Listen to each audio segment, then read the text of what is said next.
Hello.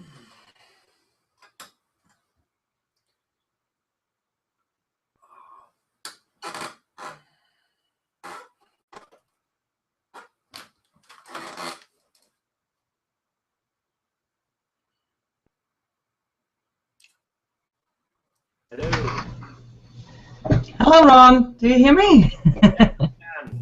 How are you today? Well, fine. We just missed each other yesterday. Yes. I was ready to get online, and you ended up there. You finished the show, so. Yeah, the show's kind of. I never plan anything. Yeah. I live in the moment, right? So, like even today, I don't even have any questions planned out for us. It's just whatever comes to. Yeah. Creative type, you know. But it was just in the same second, you know. Yeah. Well, I was hoping that Sven. I tried. I think I mentioned something about it, and I was hoping Sven would take it on because I was starting to lose steam, and it just didn't happen. And then all of a sudden, I forgot all about it and ended the show. Yeah. Okay, don't worry. So, how do I pronounce your name? How do you say it? The long version or the short one? Normally people call me Uli. It's my nickname. Uli. Uli. Okay. That's right, yeah. My full name is Ulrike, which is pretty hard to pronounce for English people, I guess. Yeah. Well, I was saying I can't even say it now. Uli. Yeah, I was saying it correctly, but I was guessing, so I didn't know. So, since we're on the show's about model railroading and stuff, and you are a scenery aficionado, what do you do in your business?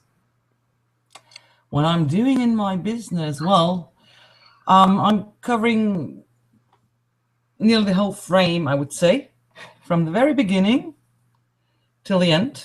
Mm-hmm. Namely building sceneries.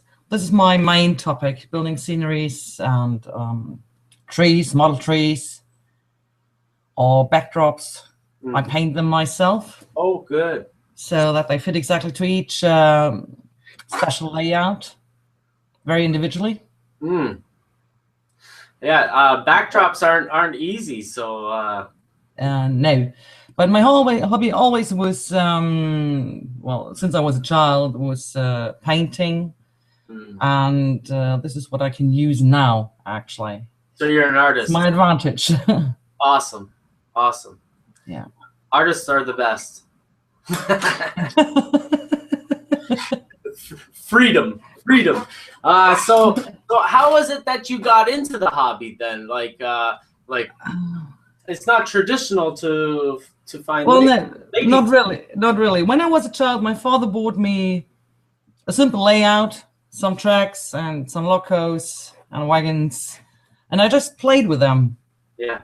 And well, when I grew older, they were buried in the attic of our house. Yeah. For about 30 years, you could say. And when my little son became 5 years old, my father got my old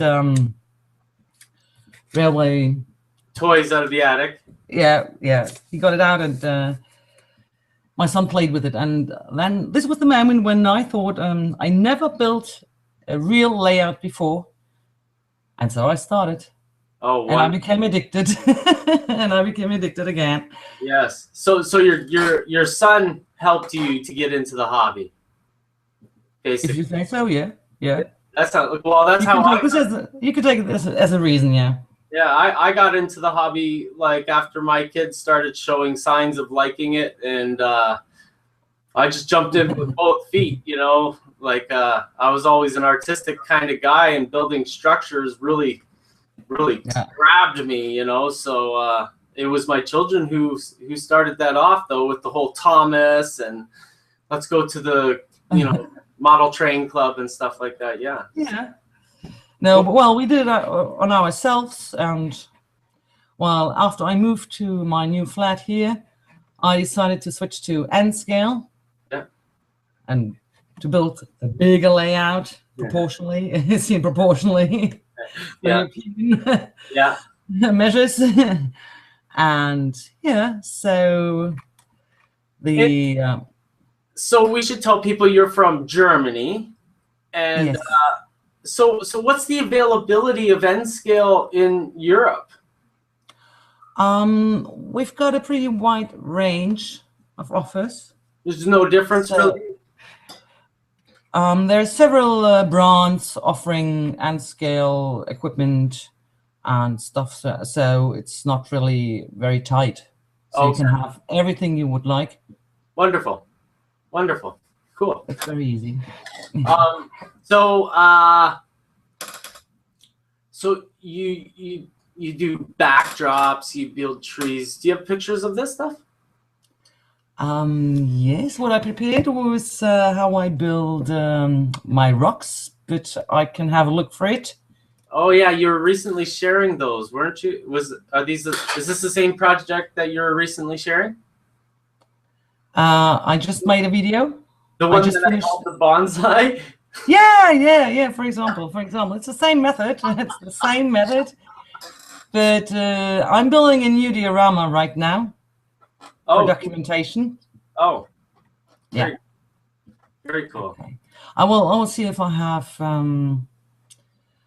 some photos of my backdrop, for example. Wonderful. Yes, backdrops. My first 2 backdrops that I did worked only because I found a really simple technique, but it surprised me. Like I was so afraid to do backdrops, and I won't say it's easy. I just say that it's very easy to get out of control with it, and less is more, I've found. Just hold on a second. I'm looking at doing 2 things at once. Yeah.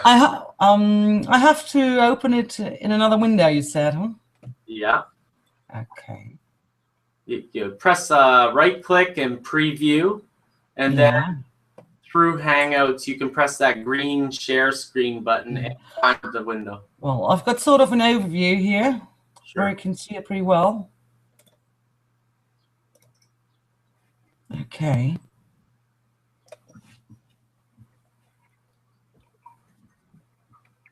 Now I go back. I come back to you now, and I. No rush. Don't worry. I can cut. I can cut the dead air out in post production. Okay, I've got it here. For example, do you see it? Yes. Oh wow. Okay. So, the backdrop is sort of a prolongation of the built scenery in the foreground. Yeah, it's really well blended. Using the perspective view. Yeah. Yeah, you can like it. You know, you can tell what's painted, but it's not so noticeable as you'd think. Wow. This is what I'm aiming for. That you can hardly note where the 2D effect will begin. Yeah, and the perspective is really good. This is what I'm offering, well, especially for the surroundings of Berlin where I live.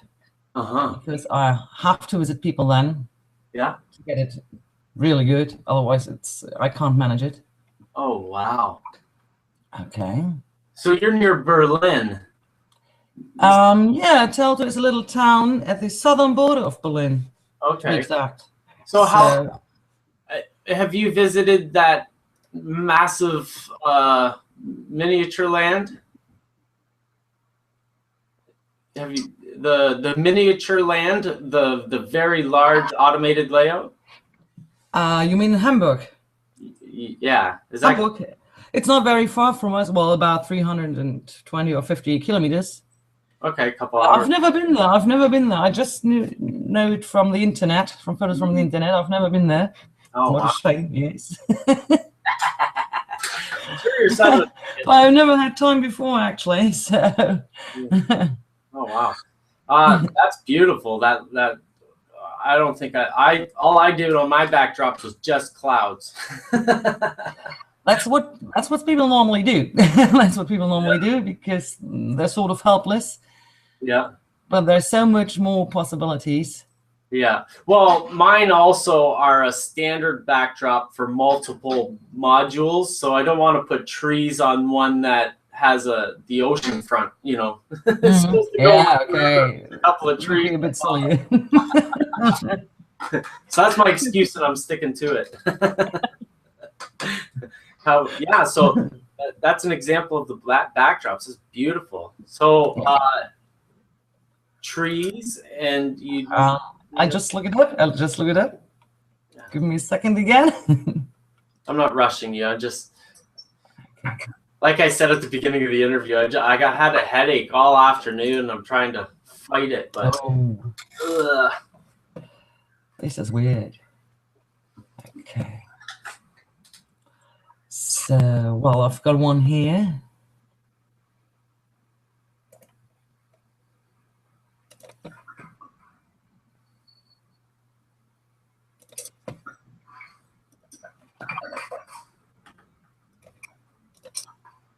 Okay, that's it. Oh, wow. Like a big oak tree. This is meant to be an oak tree, right? Oh, really? This is meant to be an oak tree. Yeah. So I will have a look if I've got some more, because I built several already. Now, your clientele, are they basically European, German, or German? You can say, well, German, yeah, yeah. Okay. Mainly, yeah. And I hope it would develop in an international direction, but at the moment, sure, it's only German. Okay. And how do you do your marketing or exposure? By word of mouth? Pardon me? How do you do your marketing? How do you get exposed to the market? Well, my main channel is Facebook. Okay. And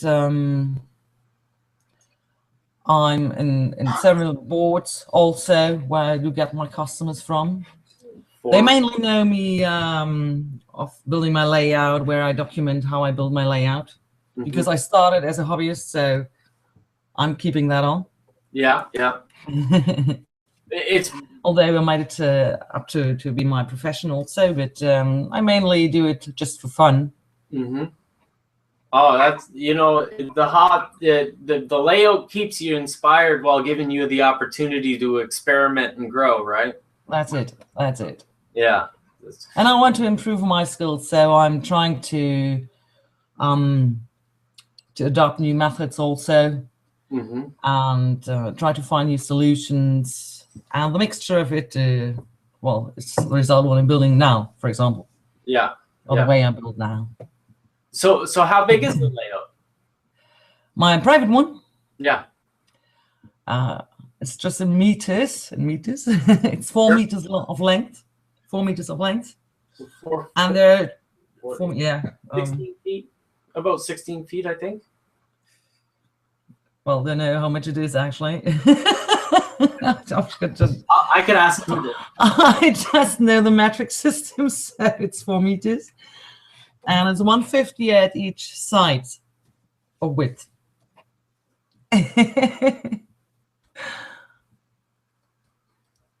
I love this. You just type in Google and it'll tell you. So that's 13 feet. I was 3 feet off. Okay. Wow, that's, you know, I find that these nice, it's kind of small and quaint then. Not real small, but you know. Well, well, in fact, it is very small, but it seems huge or bigger because of the backdrop, for example. Yeah. I've got only room for about 8 feet, which would be about 2 meters, or no, 2.5 meters, and that's good enough for me. You know, I constantly put detail on it, and you know. Yeah, yeah. Put it down for a while, come back with a new idea, and you know, yeah. Yeah, I've got an overview here from one side to the other.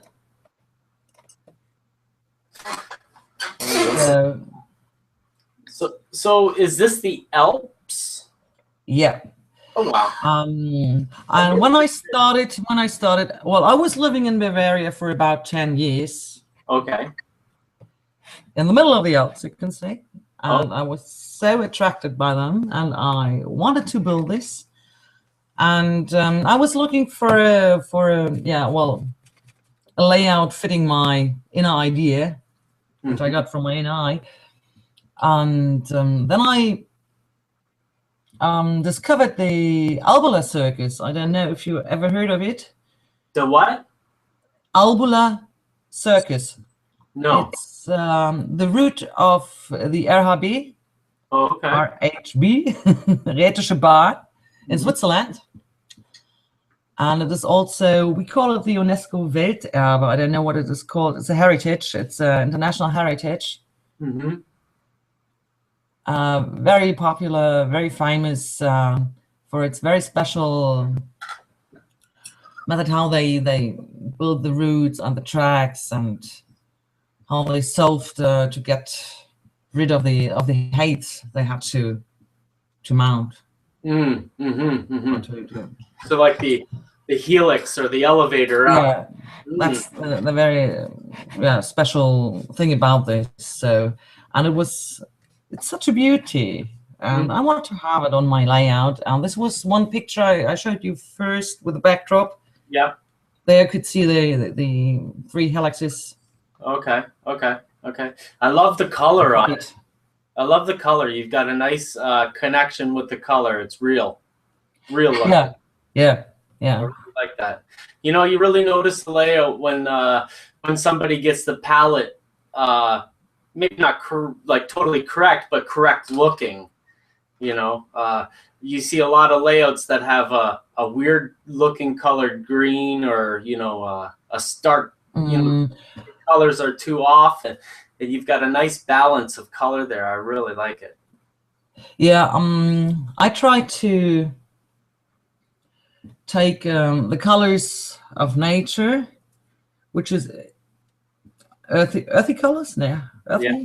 How do you say? I don't know. Exactly. Earth colors. Earth colors. Earthy is what we say. Warm brown colors or shades. Tan based. And that's others do not have the feeling for it, and this is what I also have, coming from the painting in my very youth, that I got a feeling for the colors. And many people just take the stuff which is offered by the big suppliers. And, sometimes they're really weird colors. Not fitting at all. So the whole layouts get spoiled. Sometimes I have to hit it with spray paint just to give it a, you know, a dull tone or an earth tone on top of the unrealistic color. Just get rid of those colors.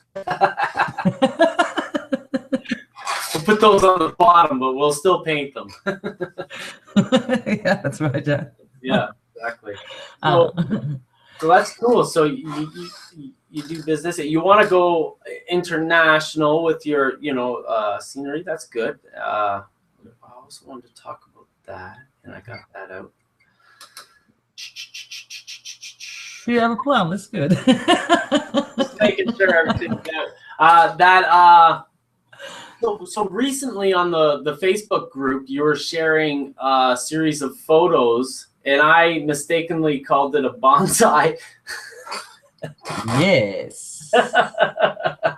Well, I still have it here. Yeah, it is a bonsai. Yeah, it is a copy. Yeah, it is. I copied a Penjing. Okay. Which got a prize. It was. It's got a first place medal. So I just copied it, and well, just to see if you could do it. No, it was for a customer. It was built for a customer. Oh, cool. And yeah, and well, I tried to give it a little bit, varying it a little bit to the original. Mm-hmm. Make it better. So that it might fit better to the customer's purposes. But and that it might have my style. Mm-hmm. Mm-hmm. Yeah. Shall I get it? I can get it. I've got it in the other room. Oh, really? Go for it. Let's do it. Okay. Show and tell. I'll be back.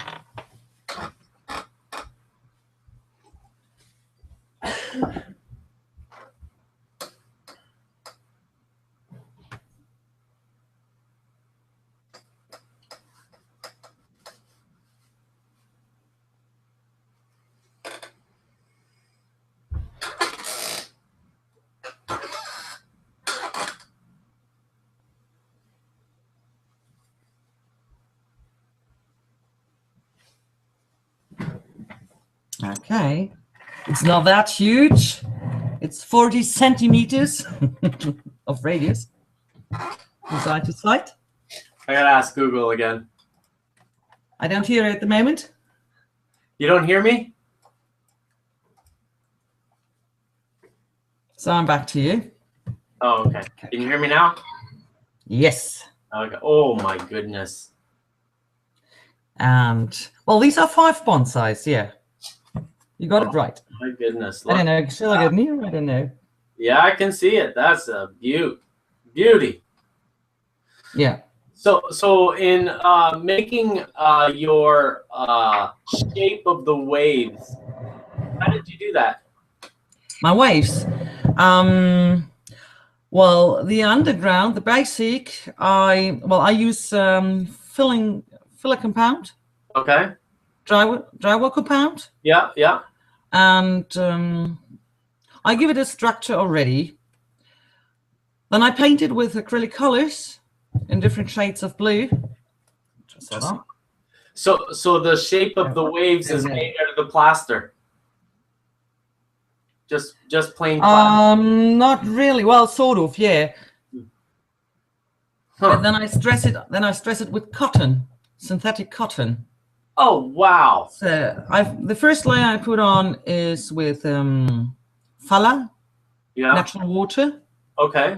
For example, or I use also window colors as an alternative. Yeah. As a T1 because it's the same stuff what you can buy for great money from the main suppliers. Brand, no name. Yes. And then I put at these parts, you can see it there, I put cotton in it. Yeah.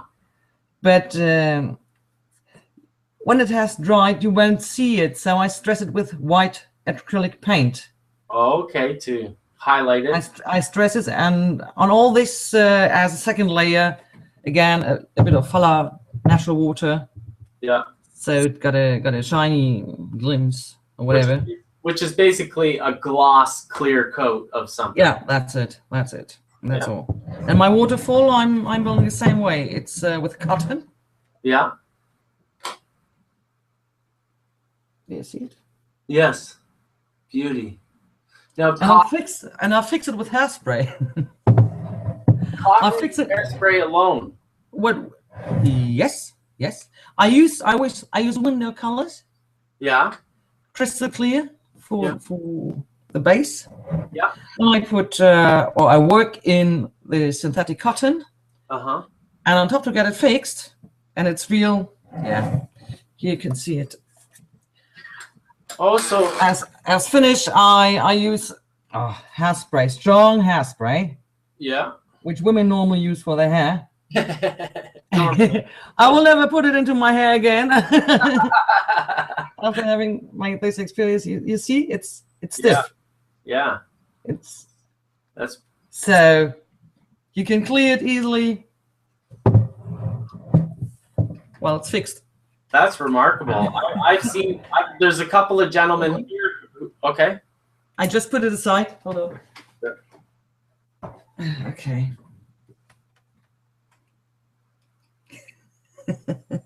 I'm chaotic, I know, but I'm an artist. all good.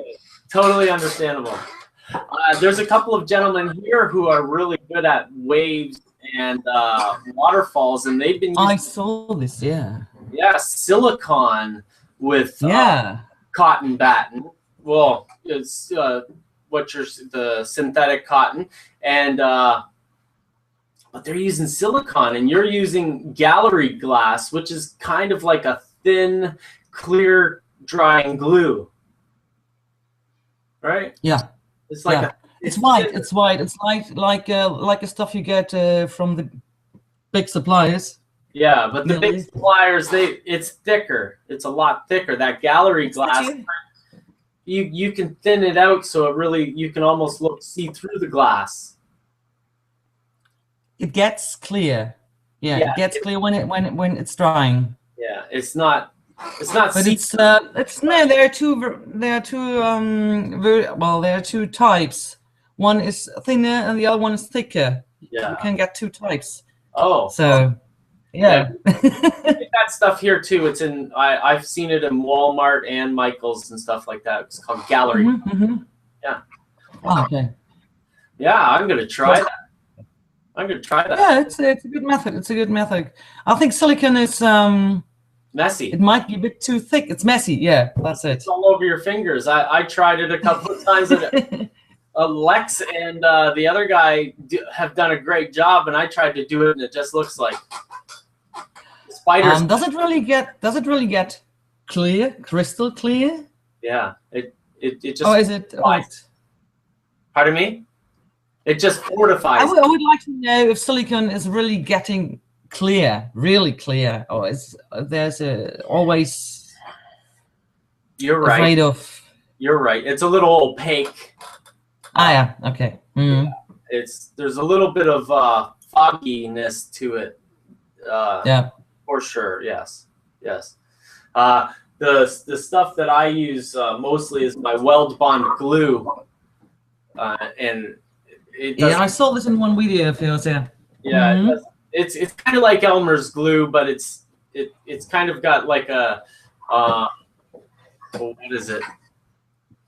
A floor wax kind of base. It's not a normal wood glue. You know, you can't eat this stuff. It's get it in your mouth. It tastes terrible. I would never try it anyway. Elmer's glue. But I don't think that we have this product here in Europe. I don't know. I've never heard of it. Okay. So we've got Mod Podge as well, which many people are working with Mod Podge. We haven't got it. We haven't got it. You don't have it. Oh my goodness. No. So what are some European products that are available that you use other than gallery glass? Well, we get the woodland stuff. Woodland, for example. Sure. We have Faller, yes. Natural water and the whole. We have from the company Noch. It's called Noch. Yeah. NOCH. Yeah. They're offering products. Well, I've been calling it Notch all my life. Okay. Yeah, well, it's not. That's the German for you, Notch. Yeah. That's why I get the heads. Yeah, well, there are several products, but I'm always trying to look for cheap alternatives. Yeah. Which everybody has in its household. Yes. This is a big thing, isn't it? Yeah. So my last question for you is kind of like a theme for the show that we're trying to create. Do you so you got your son likes trains and stuff like that. You've got this layout. He probably loves to be around it. Yeah, he plays with it. Yeah. Yeah. So do you get him involved in model making of some kind? Yes. As far as he can help me, I try to involve him. And he helped me with my one mountain there where the castle is located on it. Okay. The one in the front, the little one. Yeah. And he's painting it and doing the underground work. Right on. Yeah, I try to get my daughter involved. My son, he's just right into the computer, and you can't get him into the back room to do all that stuff. My daughter, she's right. He might be too old for it already. Yeah, he'll get into it one day. I'm sure of it. But yeah, now he's very good doing the track work as well. I don't know how it's called. Same track work. Yeah, ballasting and track work. Yeah.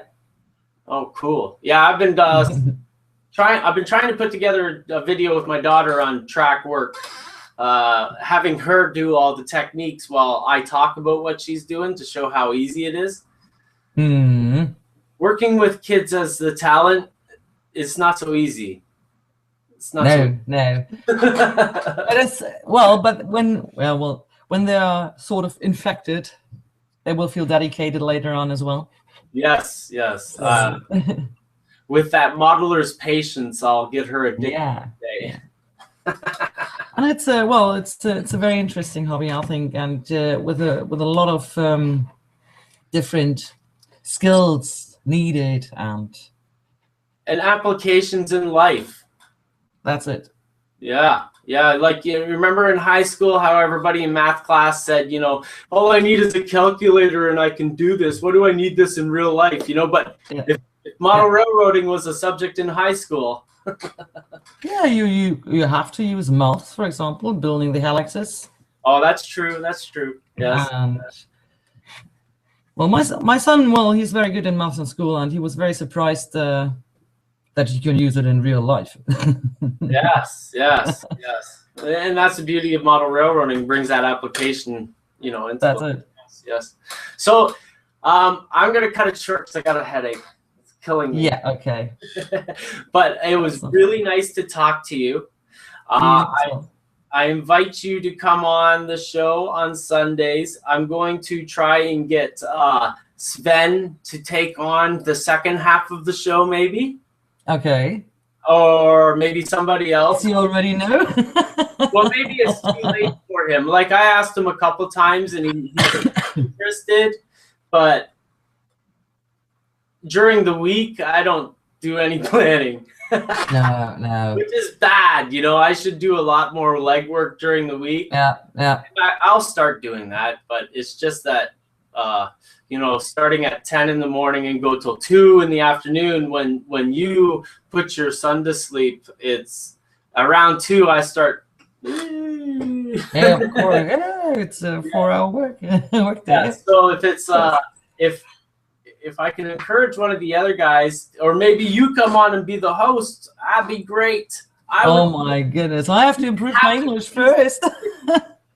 You could have the keys to the city. That would be fun. That would be so much fun. If you bring the European form of modeling, that would be great. It's just, this is all about model railroading and model railroading all around the world. Well, in fact, it could be a great community.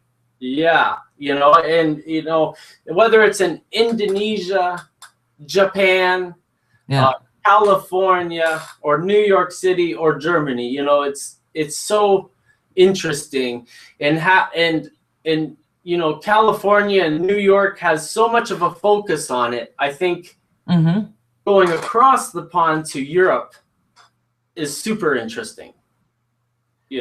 I love